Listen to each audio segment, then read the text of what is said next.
Ryan's Remodeling again. We're on a demo today in a basement. We've got a homeowner that wants us to take all these walls and ceiling framing down. A previous owner, previous tenant of the house had gone ahead and framed all this up, and they kind of built some goofy soffits and didn't do the walls to code by any means. So we have to tear it all down before we can move forward with the new layout in here, which is down the road, which I'll update you guys on as we go. But I wanted to take a moment and show everybody what we're looking at here and why we have to take this down. If we come in a little closer here, what you're going to see is we've got a section of the wall down the block, actually, which is common, just a cinder block wall.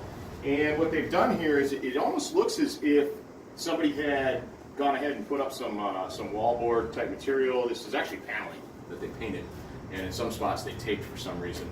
And then they had one-by material glued and nailed to the wall. It's right up against it, and then it looks as if a second person had come in, put up some real little kind of sad insulation in here, and then they framed again on top of that. So they got a bottom plate here and everything.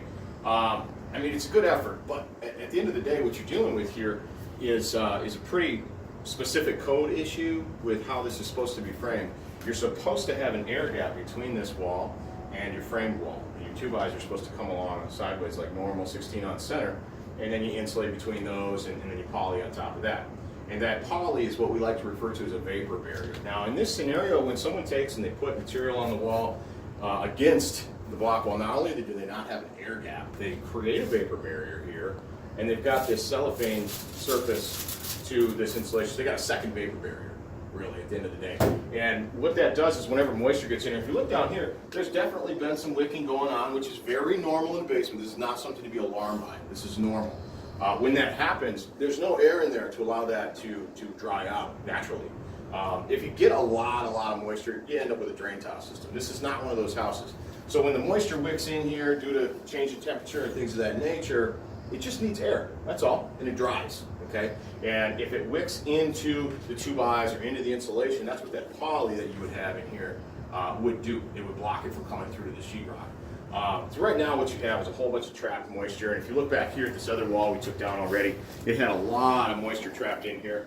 And just, you can tell by the surface of the wall, you can tell by the patina on the wall and all the discoloration here, that there was definitely some moisture trapped in here, and that's not a good thing. So that's what we're working on today. We're tearing all this down. The framing on the ceiling, they had it all scabbed down, and then around here and everything. So moving forward, the right way to do this would be to take all the wiring and all the other HVAC components that you're able to and tuck them up in the trusses whenever possible, and rework it so everything's nice and clean. Then you get a much higher ceiling height. You don't walk into these soffits. So it sounds minor, but that's what makes a space like this more livable, you know, when things are cleaned up that way. And then ultimately, you wouldn't have this window here if you wanted a bedroom in here. You would put an egress window as well. So that's the direction we're moving going forward. And one last thing I'll point out, the wiring, you know, is all just kind of put in here in this little rat's nest of wires in here as we go. So clearly a homeowner DIY job, and that's okay, not to offend anybody. I respect the ambition, but when you do this kind of stuff, you kind of have to do it right. That could have been a problem.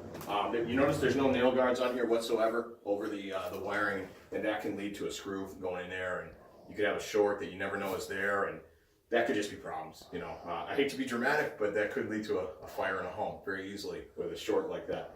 So that's it for now. I'll update you guys on this project as we go along and as I see fit. So thanks for watching. See y'all later.